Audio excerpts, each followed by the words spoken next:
ఇంట వెలిగేటి దివ్వెల శ్రీరస్తు చిరునవ్వులా మా కంట కురిసేను వెన్నెల శుభమస్తులే చూపుగా పుట్టింటోళ్ళ పుణ్యాలన్నీ తోడు నీడగా అత్తింట్లోన స్వప్నాలెన్నో పండిపోగా వరాలిచ్చు ఈ దేవత వచ్చే ఆలుగా అమ్మగా అన్నిగా మా ఇంట వెలిగేటి దివ్వెల శ్రీరస్తు చిరునవ్వులా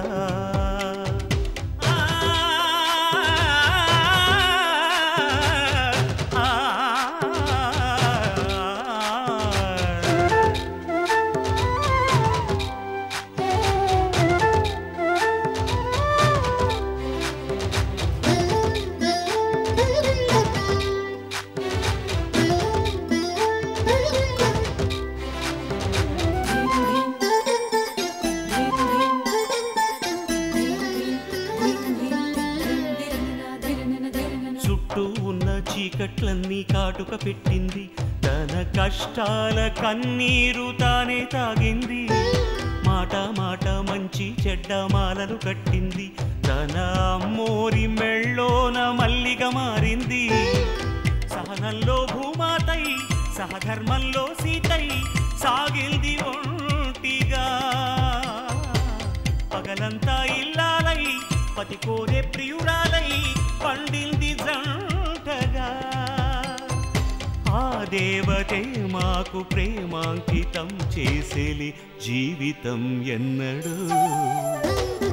మా ఇంట వెలిగేటి దివ్వెల శ్రీరస్తు చిరునవ్వులా మా కంట కురిసేను వెన్నెల శుభమస్తులే చూపుగా పుట్టింటోళ్ళ పుణ్యాలన్నీ తోడు నీడగా అత్తింట్లోన స్వప్నాలెన్నో పండిపోగా వరాలిచ్చు ఈ దేవత వచ్చే ఆలుగా అమ్మగా అన్నిగా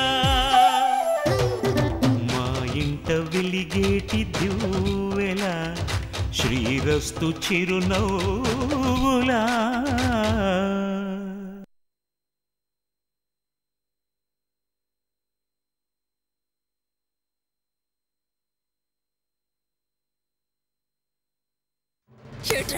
నన్ను బెదిరిస్తున్నావా?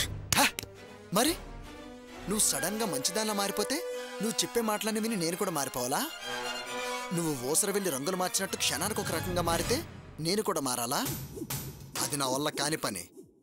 చూడు, నేను ముందే ఇది చాలా రిస్క్తో కూడిన పనని క్లియర్గా చెప్పాను. నువ్వు ఓకే అన్నాకే నేను రంగంలోకి దిగాను. చేయాల్సిందంతా చేసేసాం. ఇంకా ఈ విషయంలో చివరి వరకు మార్పులు లేకుండా ఉంటేనే నీకు మంచిది, నాకు మంచిది. మనశ్శాక్షి, న్యాయం, ధర్మం అంటూ మంచి దక్కించుకోవాలని చూస్తే మొత్తం నీ మీదకి నెట్టేసి నేను హ్యాపీగా చేతులెత్తేస్తా. నాకేం ప్రాబ్లం లేదు. బంగారం లాంటి మామగారు ఉన్నారు. ఒక్క దండం పెట్టి సరెండర్ అయిపోతాను. ఏదో ఒక దారి చూపించండి మావయ్య గారు అంటే ఆయనే చూపిస్తారు. నా బ్రతుకు నేను హాయిగా బ్రతికేస్తాను. మరి నీ సంగతి ఏంటి? నీ గతి ఏమవుతుందో ఆలోచించు. ఈ ఇల్లు ఇంక జన్మలో నీది కాదు. లోపల నిద్రపోతుందన్నావు చూడు, అర్చన. దానికి విషయంగాని తెలిస్తే ఇంక నీ బ్రతుకు ఫుట్పాతే. చేతిలో ఒక బుచ్చ, చంకలో ఒక గుడ్డల మూట, రోజుకొక ఊరు, పూటకొక గుమ్మం. పైసా కూడా నీకంటూ ఉండదు. గుర్తుంచుకో. హాయిగా దర్జాగా కుర్చీలో కూర్చొని కాలు మీద కాలేసుకొని కూర్చునే మహారాణి యోగం కావాలా, లేదు మనశ్శాక్షి అంటూ బయట బిచ్చమెత్తుకొని తిరిగే జీవితం కావాలో ఆలోచించుకో. నాకేం మాట్లాడాలో తెలియటం లేదు. కానీ తప్పు చేసామన్న బాధ, ఏమవుతుందోనని భయంగా ఉందిరా. ఆ ఫీలింగ్ అంతా ఆలోచిస్తేనే వస్తుంది. ఆ ఆలోచన మానేస్తే అంతా కరెక్ట్ అనిపిస్తుంది. కాసేపట్లో తుఫాన్లా వాడొచ్చి ఇదేం న్యాయం అని అడుగుతాడు. మ్యాటర్ అందరికీ తెలిసిపోతుంది. అప్పుడు ధైర్యంగా నిలబడి నేను చెప్పినట్లు మాట్లాడితే మనకే మంచిది. లేదనుకో ప్రాబ్లం స్టార్ట్ అవుతుంది. జాగ్రత్త.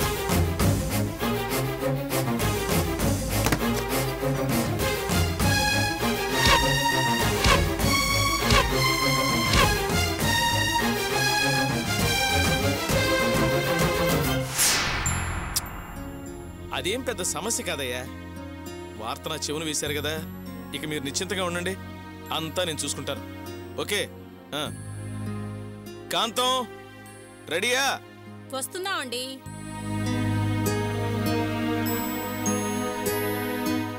యాండి, మీరు మాతో పాటు రావచ్చు కదా. మనందరం కలిసి సరదాగా బయటికెళ్ళి ఎంతకాలమైందో. వెళ్ళి షాపింగ్ చేసేద్దామండి. మీరు రండి. నీ మొహం, ఇక్కడ నేనుండి చెయ్యాల్సిన రాజకార్యాలు చాలా ఉన్నాయి. పనులు వదిలేసి పర్చేజింగ్ రమ్మంటావా? ఇదిగో అమ్మాయిని తీసుకెళ్ళి ఏమేం కావాలో కొనిపెట్టు.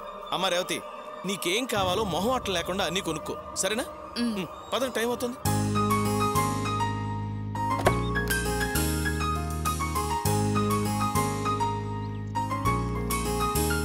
రేయ్ జాగ్రత్త. అలాగే అయ్యా.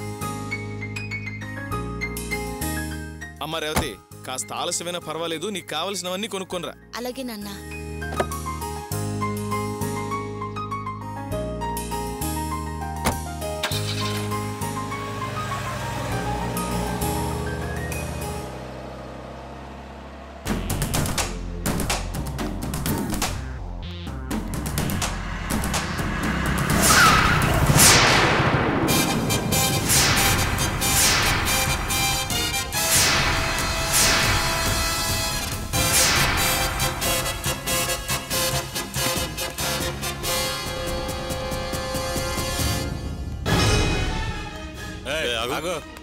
రేయ్ వదలండి.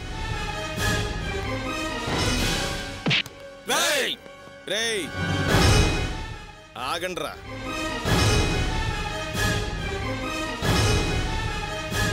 ఇది మా కుటుంబ విషయం. ఏంటి గోపి ఇది? కొంచెం కూడా మంచి మర్యాద నాగరికత కూడా లేకుండా నా ఇంటికే వచ్చి నా చొక్కా పట్టుకున్నావు. నువ్వు చాలా మంచివాడివని, ఓపిక గలవాడివని విన్నాను. ఇదేనా పద్ధతి? ఇదేనా మంచితనం? నేను ఊళ్ళో లేని టైంలో నా షెడ్డుకొచ్చి నా షెడ్లో సామాన్లు పగలగొట్టి నా మనుషులను కొట్టి నా షెడ్డుకి తాళం వేసి నువ్వు మంచితనం గురించి, మర్యాద గురించి, పద్ధతి గురించి, నాగరికత గురించి మాట్లాడుతున్నావా? ఓ అదా నీ కోపానికి కారణం? షెడ్డు విషయం అనగానే నీకు కోపం కట్టలు తెంచుకొని వస్తుందా? ఇంతకుముందు ఇలాగే షెడ్డు విషయంలో నా ఇంటికొచ్చి నా అల్లుని కొట్టావు. అడ్డం వస్తే నా మీద కూడా చెయ్యెత్తావు. గోపి, నేనేంటో నా పలుకుబడేంటో తెలిసి కూడా నా మీద చెయ్యి వేసి తప్పు చేస్తున్నావు. అయినా సరే నా అల్లుడు అన్నవని అప్పుడు ఇప్పుడు ఆవేశం అణుచుకున్నాను. చూడు, ఆ షెడ్డుకి నాకు ఎలాంటి సంబంధం లేదు. ఆ షెడ్డు వ్యవహారం మొత్తం చూసుకునేది నా అల్లుడు, అదే నీ తమ్ముడు వాసు. అది మీ కుటుంబ వ్యవహారం, మీ అన్నదమ్ముల వ్యవహారం. అందులో నేను తలదూర్చనూ లేదు, నా ప్రమేయం అస్సలు లేదు. నువ్వేదైనా అడగాలనుకుంటే మీ తమ్ముడిని అడుగు. వాడి దగ్గర నుంచి సరైన సమాధానం రాకపోతే వెళ్ళి మీ అమ్మ గొంతు పట్టుకో. నాకు కోపం తెప్పించుకో. వెళ్ళు. మాయ మాటలు చెప్పి నాకు, నా కుటుంబానికి గొడవ పెట్టాలని చూస్తున్నావా? నాకేం అవసరమయ్యా? మీరు కలిసుంటే నాకేంటి, కాలర్లు పట్టుకుంటే నాకేంటి? ఆ షెడ్డు సంగతి మొత్తం మీ తమ్ముడికి, మీ అమ్మకే తెలుసు. నేను చెప్పేది నిజం. కావాలంటే వెళ్ళి వాళ్ళని అడుగు. వెళ్తా, నువ్వు చెప్పినట్టుగానే అక్కడికి వెళ్తా. ఒకవేళ నా తమ్ముడు గాని, నా అమ్మ గాని ఇదంతా అబద్ధమని, అంతా నువ్వే చేయించావని చెప్పారనుకో, నువ్వు ప్రాణాలతో మిగలవు. ఏంటి గోపి, ప్రాణాలు చావులు అని మాట్లాడుతున్నావు? నువ్వు కోపంగా నా ఇంటికి రాగానే నేను కామ్గా ఉండుంటే ఈ పాటికి చావు కేక వేసి కామ్గా పడుండేవాడి. కానీ నా మనుషుల్ని ఆగండ్రా అని కమాండ్ చేశాను. నీతో నిదానంగా మాట్లాడుతున్నా. ఎందుకో తెలుసా? మన మధ్య బంధుత్వం ఉంది కాబట్టి. లేకపోతే మాట్లాడక ముందే నీ ఆయుష్ తీరుండేది. వెళ్ళు, వెళ్ళి మీ అమ్మని, మీ తమ్ముడిని అడుగు.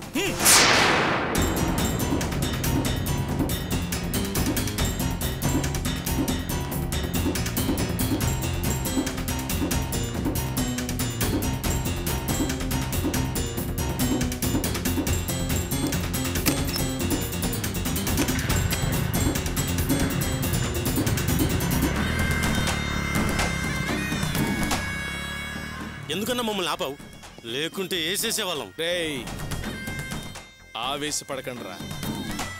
వాడు మన కోసం ఇంకా చాలా చాలా సార్లు రావాలి. అప్పుడే వేసేస్తే ఎలా? మనం వేసే పనుండదు. అంచెలంచెలుగా వాడి నలిగి చస్తాడు.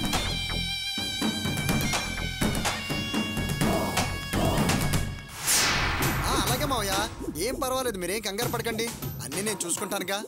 ఓకే మావయ్య, ఉంటాను. ఏరా మీ మావయ్య గారు ఏమంటున్నారు? వాడు మా మామగారి ఇంటికి వెళ్ళి గొడవ చేశాడంట. అవునా? ఆయన నాకేం తెలీదు, నాకేం సంబంధం లేదు, వెళ్ళి మీ తమ్ముడిని అడుగని చెప్పి పంపించాడంట. అయ్యో, అందుకనే వాడు కోపంగా బయలుదేరి ఇక్కడికే వస్తున్నాడు. ఇంకిక్కడికి వచ్చి వీరంగం చేస్తాడు, మీరు కాస్త జాగ్రత్తగా హ్యాండిల్ చేయండి అని చెప్పాడమ్మా. ఒరే ఎలారా ఇప్పుడు? ఇలా జరుగుతుందనేరా? వద్దురా వాసు, ఇలాంటి పని చెయ్యొద్దురా అన్నాను, విన్నావా? ఇప్పుడు చూడు, వాడు మామూలుగా రాడు, ఉప్పెల్లా వస్తాడురా. ఏమవుతుందో ఏంటో నాకెందుకో భయంగా ఉందిరా. వాడికి నా మొహం ఎలా చూపించనురా? భగవంతుడా, ఇప్పుడేం జరుగుతుందో ఏమో, నా కాళ్ళు చేతులు వడికిపోతున్నాయిరా వాసు. ఊరికే పిరిగిదాలో భయపడకు.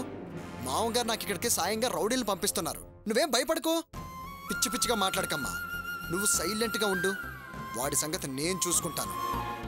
నువ్వేమైనా వెనక్కి తగ్గే మాటలు మాట్లాడితే అమ్మవని కూడా చూడను, తర్వాత నీ ఇష్టం. ఏట్రా ఏట్రా నన్ను బెదిరిస్తున్నావు?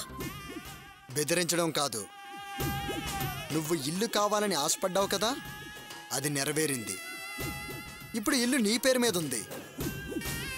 ఊరికి ఆశపడితే చాలదు, అనుకున్నది మనకి దక్కడం కోసం ఎన్ని ఇబ్బందులు ఎదురైనా తట్టుకునే శక్తి మనకుండాలి. సరే, వెళ్ళి తినడానికి తాగడానికి ఏమైనా పట్టుకురా. నువ్వు ఊరికనే ఉండవురా, ఎప్పుడు ఏదో ఒక సమస్య తీసుకొచ్చి నెత్తిన పెడతావు. నా కాళ్ళు చేతులు వడుకుతున్నాయిరా, నీతో చచ్చే చావు వచ్చిందిరా.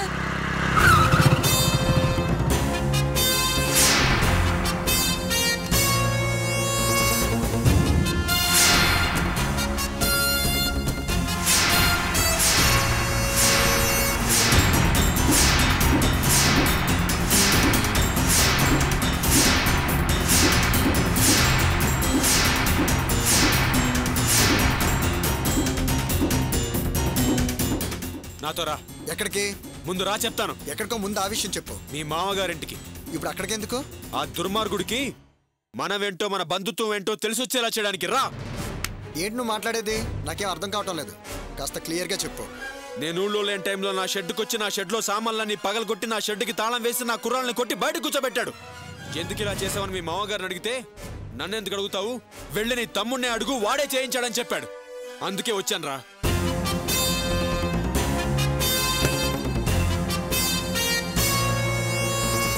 నువ్వు నాతో రా. వాడి దగ్గరికి వచ్చి ఎందుకు నా మీద నిందలేస్తున్నావు, ఎందుకు నా అన్నయ్యతో అలా మాట్లాడామని అడుగు. నీ ముందే వాడిని చెప్పుతో కొడతాను.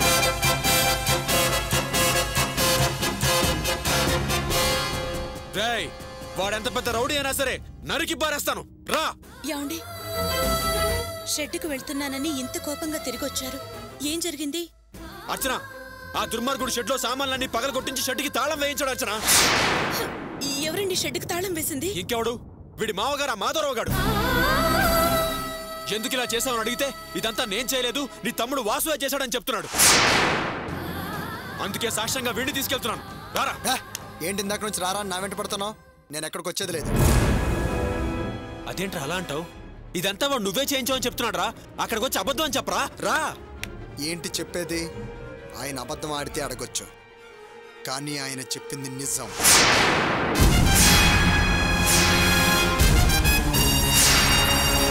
ఈ విషయంలో ఆయనకి ఏ సంబంధం లేదు, అంతా నేనే చేయించాను.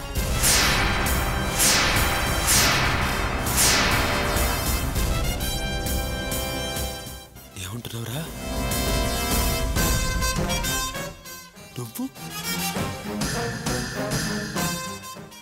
చేయించావా? వాసు, ఎందుకు అబద్ధం ఆడతావు? వద్దురా. రే, నువ్వు మీ మామగారిని వెనకేసుకుని రావద్దురా. ఆల్రెడీ ఇంతకుముందు ఒకసారి ఆయన ప్రాణాల్ని కాపాడి నువ్వు వారికి పునర్జన్మనిచ్చావు. వాడికి ఆ కృతజ్ఞత లేదురా. రే, ఏకంగా వాడు నీ మీద నిందలేస్తున్నాడు రా. నువ్వే ఇదంతా చేసామంటున్నాడు. నా మాట వినరా వాసు, ప్లీజ్ రా. నువ్వు ఒక్కసారి అక్కడికి వచ్చి ఎందుకు ఇలా మా అన్నయ్యతో మాట్లాడామని అడగరా. మిగతాదంతా నేను చూసుకుంటాను రా. వాడిని ఏ కీలి కాకిలి విరిచేస్తాను రా. రారా ప్లీజ్ రా. చూడు, ముందు నేను చెప్పేది విని కాస్త అర్థం చేసుకో. జరిగిన దానికి మా మామగారికి ఎలాంటి సంబంధం లేదు. మొత్తం చేయించిన వాణ్ణి నేనే.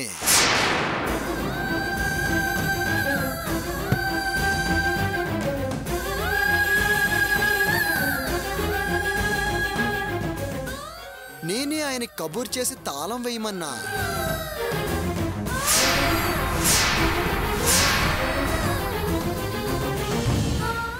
షెడ్డు మొత్తం నేలమట్టం చేసి అక్కడే మా మామగారు నా కోసం డిపార్ట్మెంటల్ స్టోర్ కట్టబోతున్నారు. నా భవిష్యత్తుకి అక్కడే బేస్మెంట్ లేపుతారు. సరేనా?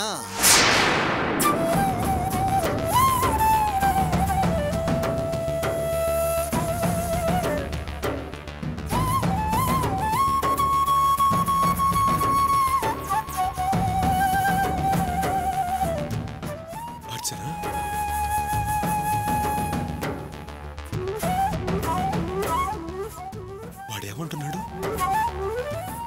ఇదంతా వాడు చేయించాడంట. అవును, నేనే చేయించాను. అర్థమైందా?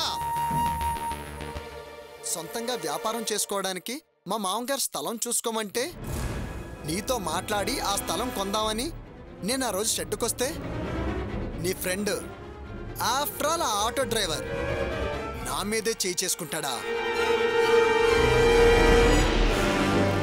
అసలు ఏం జరిగిందని వివరంగా నువ్వు విషయం తెలుసుకోకుండా వాడి మాటలు నమ్మి నా అత్తగారింట్లోనే నా అత్త పిల్లం ముందు నన్ను కొడతావా? ఆ అవమానం జీవితంలో నేను మర్చిపోతానా? పోలేను. అది కడుపులో పెట్టుకొనే నిన్ను షెడ్లో నుంచి బయటికి తరివేయాలని నిర్ణయించుకున్నా.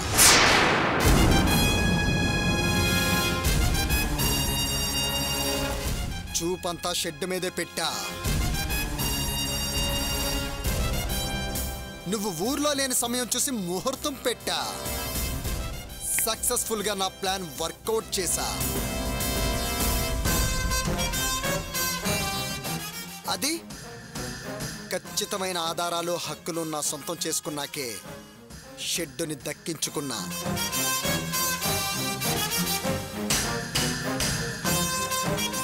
ఇవిగో ఇవే కాగితాలు.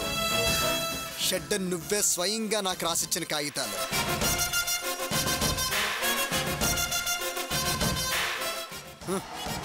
చట్ట ప్రకారం ఇప్పుడు ఆ షెడ్ నాదైపోయింది. ఇక నుంచి నీకు ఏ హక్కు లేదు. ఏం మాట్లాడుతున్నారా? షెడ్ని నేను నీకు రాసిచ్చానా? అదేంట్రా, కాగితాల్ని తాకట్టు పెట్టావు నీ బిజినెస్ కోసం, అంతేగా? నువ్వు అదే అనుకొని మా మీద ప్రేమతో కొండంత నమ్మకంతో చాలా కాగితాల మీద సంతకాలు చేసావు కదా, అవే ఇవి.